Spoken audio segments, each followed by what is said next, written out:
On Sunday, the NDSU softball team had its regular season home opener against South Dakota State, officially christening Thurston Park, and did so with a bang. Coming in with a program record 18-game winning streak and an undefeated conference record on the line, senior pitcher K.K. Leddy made history. With a strikeout of South Dakota State's Megan Rushing, Leddy finished off the first no-hitter of her Bison career. It was the 31st pitching performance of its kind in school history as she scattered 3 walks in a 5-0 Bison victory. The team scored all of its runs in the bottom of the 6th inning, extending their winning streak to 19 games.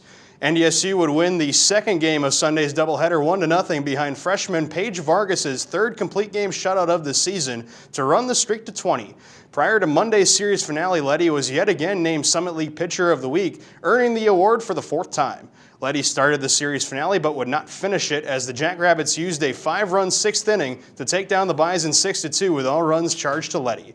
NDSU is now 30-12 on the season and 8-1 in conference play, with an important road series incoming this weekend against South Dakota, who also has 1 loss in Summit League play.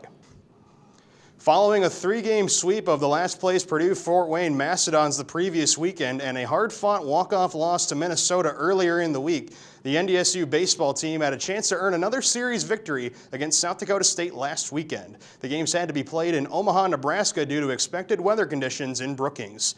The Bison and Jackrabbits split a doubleheader on Saturday, with the Jackrabbits taking the first game 5-2 and the Bison winning the second game 6-2. NDSU scored first in the opening game before allowing 4 unanswered runs and scored the first 6 runs of the second game, chasing South Dakota State starter Ryan Froome after an inning and a third.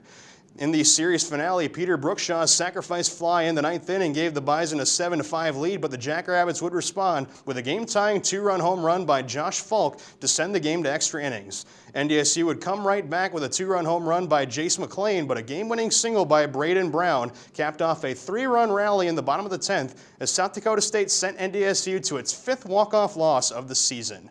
The Bison will host a conference series this weekend, but will do so on the campus of Concordia Moorhead due to field conditions at Newman Outdoor Field. They'll play against Oral Roberts beginning this Friday at 2 p.m. before their first game of the season in Fargo, scheduled for this Tuesday at 6:30.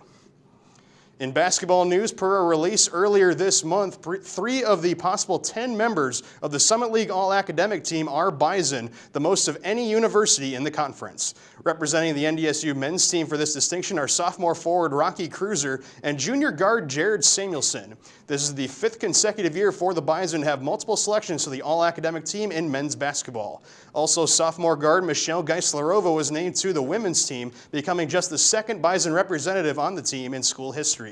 NDSU's 3 selections topped 3 other universities who each had 2 representatives between the men's and women's teams. The NDSU women's basketball program is down to 4 potential candidates for its vacant head coaching position, according to a report by the Fargo Forum today. All 4 reported candidates are current assistants at the Division I level. The prospects are Denver assistant Kayla Ard, Kansas assistant Jory Collins, Nebraska assistant Chuck Love, and Drake assistant Allison Pullman. The new coach would be joining a conference that sent 2 teams to the NCAA tournament and a program that reportedly has a higher budget than most mid-majors. NDSU and former coach Marin Walseth mutually agreed to part ways on March 11th after 5 seasons with the program. Last Wednesday, the National Hockey League started the first round of its playoffs, and already 2 series have been decided. One of those 2 series includes Moorhead native Matt Cullen's Pittsburgh Penguins, who were swept in 4 games by the New York Islanders. The other series currently wrapped up saw the Tampa Bay Lightning, the best team in the league, by 21 points during the regular season. They were also swept by the Columbus Blue Jackets, the first playoff series win in its history. As for the rest of the field, last year's teams that met in the Stanley Cup Finals, the Washington Capitals and Vegas Golden Knights, hold leads in their respective series. Elsewhere, Nashville and Dallas are tied at 2 wins apiece, as are 2 other series, while the Colorado Avalanche have a 3-1 series lead over the Calgary Flames, the Western Conference's top seed. The NHL's first round will run until next Wednesday, April 24th at the latest.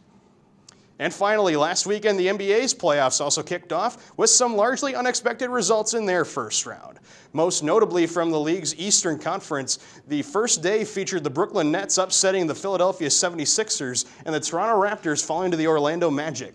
Both series have since seen the higher seeds win Game 2. In the Western Conference, the San Antonio Spurs and Denver Nuggets split their first 2 games, as did the Los Angeles Clippers and 2-time defending champion Golden State Warriors. Milwaukee, Boston, Portland, and Houston all won the first 2 games on their home floors. The first round will continue until next Sunday, April 28th. At the latest. And if you want to hear Joe and I here talk a little bit more about the NBA playoffs and the NHL playoffs, you can check out our most recent episode of X's and O's on our YouTube channel, or also airing right here on Bison Information Network. Thanks so much, Isaac. Coming up after the break, we'll have to tell you a historic father-son duo in West Virginia. We'll be right back.